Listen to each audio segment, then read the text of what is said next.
જૂનાગઢમાં મહાશિવરાત્રીનો મેળો થયો સંપન્ન, જેમાં હજારોની સંખ્યામાં સાધુ સંતો અને મહંતો મોટી સંખ્યામાં જોડાયા, જેમાં રાત્રિના શાહી રવેડી નીકળી હતી અને તે રવેડી બગીઓના બદલે ટ્રેક્ટરમાં નીકળી હતી, જેમાં નાગા સાધુ સંતો અને મહંતો દ્વારા શિવમય બની કર્યા તલવારબાજી અને અંગ કસરતોના દાવ પેચ, જે નાગા સાધુઓના દર્શન કરવા પહોંચ્યા લાખો શ્રદ્ધાળુ, જેને જોઈ લોકોએ શિવમય બની ઉજવ્યું શિવરાત્રીનું પર્વ। આ મેળામાં ભોજન અને ભજનનો પણ શ્રદ્ધાળુઓએ મોટા પ્રમાણમાં ભાગ લીધો। બાદમાં મહાઆરતી બાદ સાધુ સંતોએ શાહી સ્નાન કરી સાધુ સંતોએ વર્ષોની પરંપરા જાળવી રાખી હતી। બાદ મંદિરોમાં પણ ભવ્ય આરતીને શણગારથી દેવાધિદેવ સુશોભિત થઈ ગયા હતા।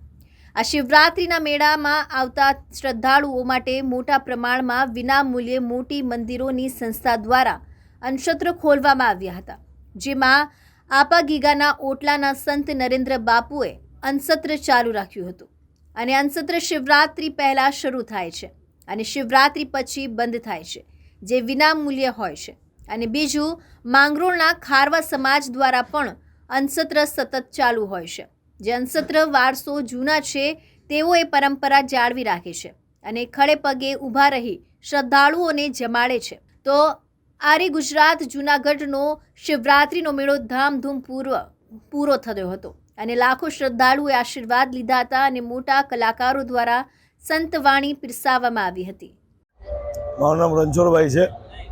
અમે માંગરોળ ખારવા સમાજમાં આવીએ છીએ અને અહીંયા ભવનાથમાં અમારું અન્નક્ષેત્ર 1968થી ચાલુ છે અને અહીંયા હજારો માણસો તેનો પ્રસાદનો લાભ લે છે। આ સેવા અમારા માણસો, સ્વયંસેવકો, બેના માતા, યંગ જનરેશન, યંગ છોકરા, નાના છોકરા, એમ કોઈ 150 થી 200 માણસનો સ્ટાફ છે, નિસ્વાર્થ સેવા કરવા આવે છે અને બધાને પ્રેમથી પ્રસાદ જમાડે છે। મહાશિવરાત્રિના દિવસે સવારથી લઈ અને રાત્રે 12 વાગ્યા સુધી લોકોને ફરાળ મળી શકે અને ફળાર પણ પૂર્ણ રીતે મળી શકે, એના માટે થઈ અને એક નાનકડો પ્રયાસ એટલે કાલે 3.5 ટન શ્રીખંડનો ઓર્ડર દેવામાં આવ્યો છે।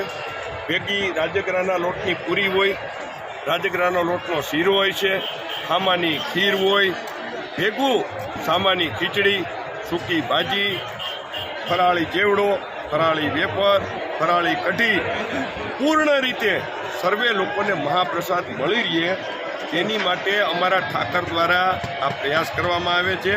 Reporter Kasam Hothi, ABC news Gujarat, Junagadh, Bhesan.